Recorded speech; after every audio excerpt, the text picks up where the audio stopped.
চলমান দাবদাহের বিরূপ প্রভাব পড়ছে কৃষিতে। গরমে মাছের পোনা মারা যাচ্ছে, হ্যাচারিতে উৎপাদন কমেছে। আর এ নিয়ে শঙ্কায় যশোরের হ্যাচারি ও ঘের ব্যবসায়ীরা।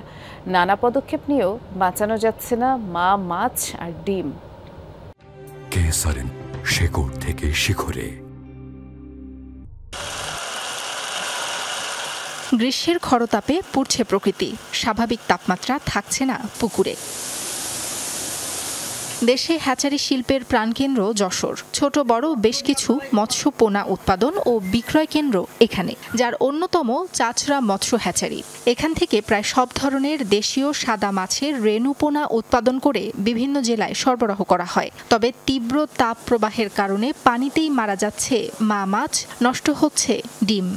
চারা পোনা আমি লক্ষ লক্ষ টাকার মাছ আমি মজুত করে প্রতিদিন যে বেচা কিনা করতাম, সেই বেচা কিনা পুরো অফ। বর্তমানে আমার যে লোকজন যে প্রতিদিন কাজ করে, সেই টাকাগুলো বিভিন্ন জায়গাতে ধারহলাত করে আমি এই লোকজন প্রতিদিন আমি ব্যয় করে যাচ্ছি। প্রত্যেকদিন হাউসও চেঞ্জ করা লাগছে, যাতে গ্যাস হয়ে যাচ্ছে পুকুর আছে এই কারণে পানির অনেক সংকট। রেণুপোনা কিনতে এসে হতাশ বিভিন্ন অঞ্চলের মাছ চাষিরা। 12 মণ মাছ নেব, তা তো অবশ্যই মনে হয় 2-4 মণ মাছ এমনি মারা যাবে। এই যে গরম, এখান থেকে নিতে গেলেও তো অনেক সমস্যা।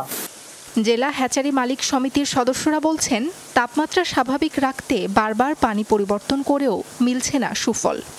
এই জারে যে আমরা ডিম দিচ্ছি, এর অধ্যক্ষ প্রস্ফুটিত হচ্ছে, যা আমরা এই প্রস্ফুটিত না হওয়ার কারণে এবং পুকুর পুষ্করিতে কোনো অবস্থাতেই রেণুপোনা যদি যতটুকু সার্ভাইভ করছে সেটা দিলে ঠিক মতো টিকছে না, যার জন্য চাষিরা ক্ষতিগ্রস্ত হচ্ছে এবং আমরা ক্ষতিগ্রস্ত হচ্ছি।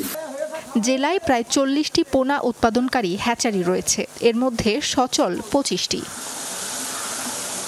সাবরিনা লিজা, যমুনা নিউজ।